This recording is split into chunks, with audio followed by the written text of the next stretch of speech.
मग तिथून एक गाय जात असते आणि गायीच्या पाठीमागे काय असतात तर काही लोक मारणारे गायीला हटी किंवा ते मारणारे त्यांना त्यांच्या पाठीमागे पळत येतात. तेव्हा ऋषी पाहतात हे गाय इकडे गेलेली, मग त्यांना विचारतात, कारण ते तपस्वी ऋषी होते, त्यांना खोटं बोलायचं नाही, त्यांना माहिती होतं. मग ते म्हणतात, ओ स्वामीजी महाराज, गाय कुठे गेलेली पाहिलात का तुम्ही? मग ते खोटं कसं बोलणार? ते काय म्हणतात, आणि खरं बोललं तर गायची हत्या होणार, त्याचंही पाप लागणार. ते म्हणतात, ज्याला डोळे आहेत त्याला बोलता येत नाही, आणि ज्याला बोलता येतं त्याला डोळे नाही. म्हणजे त्यांनी काय केलं, गायीचा प्राणही वाचवला आणि खोटं न बोलण्याचं त्याने पापही त्यांच्यावरही घेतलेलं नाही. अशा प्रकारचं.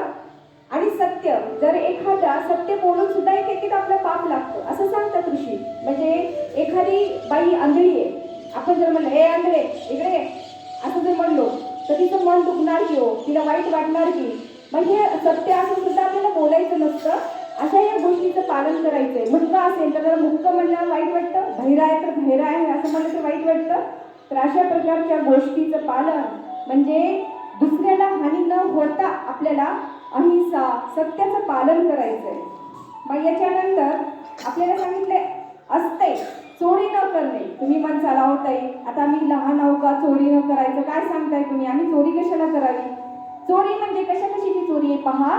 मी ताईच्या घरी गेले आणि ताईकडे खूप सुंदर सुंदर घरी वस्तू आणलेल्या आहेत आणि मला जर वाटलं, अरे ही वस्तू माझ्याकडे पण असली पाहिजे, मला पण असली पाहिजे असं म्हणणं मनाने सुद्धा चोरी आहे.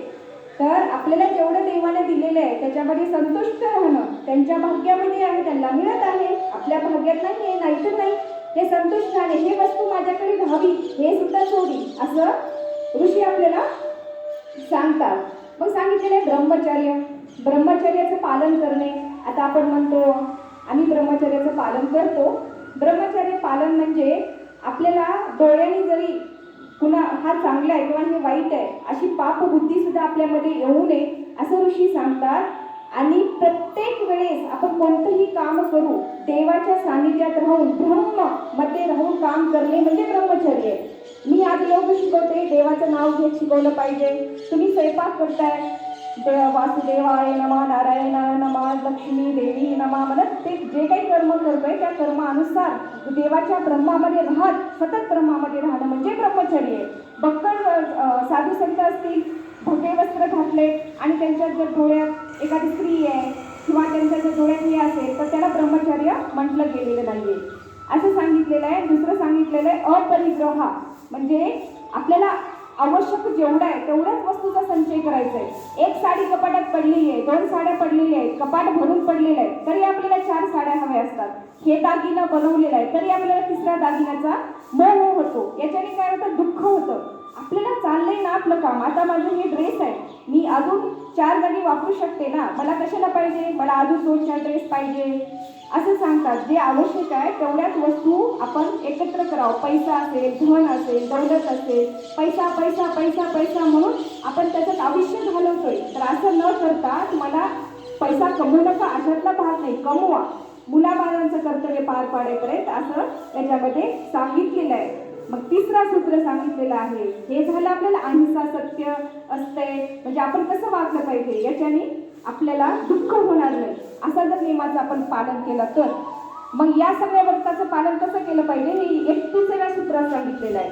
जाती देश काल समया नवच्छिन्नाः सर्वभौम महाव्रतम असं सांगितलं गेलेलं आहे. याचा अर्थ असा आहे की मात्र या नियमाचं पालन कुठं करायचं, जाती पाहून करायचं नाही.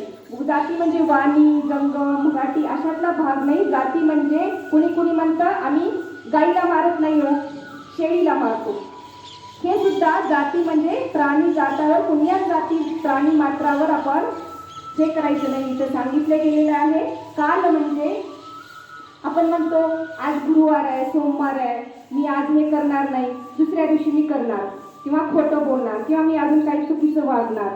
तर असं नाही, सोमवार असो, वार असो, मंदिर असो, कुणी कुणी म्हणतं मी मंदिरात गेल्यानंतर काही खोटं बोलत नाही, चोरी करत नाही, कुणाला मी रागराग करत नाही आणि बाहेर गेल्यावर माझा स्वभाव तसाच. आता योगामध्ये आहे तर मी चांगले राहणार आणि बाहेर गेले की तू अशी मी अशी असं असं वागेल. म्हणजे प्रत्येक ठिकाणी तुम्ही या व्रताचं पालन करा असं ऋषी सांगतायत. ठीक आहे. नंतर सोच, संतोष, तप, स्वाध्याय ह्याच्याबद्दल सांगितलं गेलेलं आहे, जे की आपल्याला शरीराची शुद्धी असली पाहिजे, मनाची शुद्धी असली पाहिजे, ह्या सगळ्या गोष्टी सांगितलेल्या गेलेल्या आहेत. क्रियाफळ याचं सांगितलं गेलेलं आहे. अहिंसा प्रतिष्ठा आहे, वैरत्याग. जो योगी हिंसा करत नाही. आता मग ह्याचं फळ काय मिळणार? तुम्ही म्हणताल एवढं सगळं करतोय आम्ही, मग याचं फळ काय मिळणार? ह्याचं फळ असं मिळतं तुम्हाला, जेव्हा तुम्ही ही हिंसा सोडता. आणि जे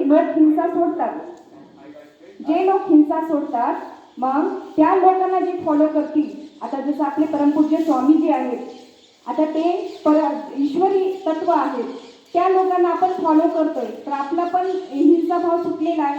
वैरी आपल्याला कोणीच राहत नाही असं सांगतात. कारण आपणच हिंसा सोडली की घरामध्ये भांडणे होणे, बायामध्ये भांडणे होणे, माणसामध्ये भांडणं होणे, गलीमध्ये भांडणं होणे हे होत नाही. वैर त्याग टळतो असं सांगतात. जसं ऋषीला वाघ सुद्धा काही करत नाही किंवा साप सुद्धा काही करू शकत नाही, म्हणजे असं प्राणी मात्र सुद्धा त्यांच्यावर वैरी होत नाही. मग आपण मनुष्य जर या नियमाचं पालन केलो तर आपल्याला कोणीच दुश्मन राहत नाही. मग दुश्मन नाही राहिल्यास आपल्यामध्ये चिडचिडपणा, राग, भांडणे, कटकटी असे होणार नाही. मग काय होणार हो? विश्व में शांती बनेगी योग से, विश्व में शांती बनेगी योग से. तर आपल्या विश्वात पूर्ण शांती बनते, घरात शांती बनते, गलीत शांती बनते, हळूहळू नांदेड नगरीमध्ये शांती बनते आणि पूर्ण महाराष्ट्र, पूर्ण देश आपला शांतिमय होतो. असे आपले पतंजली महर्षी या सूत्राचं आपल्याला पालन करण्याला सांगतात. तुम्ही भावी योग शिक्षक बनत आहोत तर एक एक शब्द तुमच्यामध्ये अंतःकरणामध्ये उतरून घ्या, याला माहिती करून घ्या, याला समजून घ्या. स्वतः तुम्ही योग करा, स्वतः नियमाचं पालन करा. चहा असेल, कॉफी असेल, चुकीचे पदार्थ तुम्ही खाऊ नका.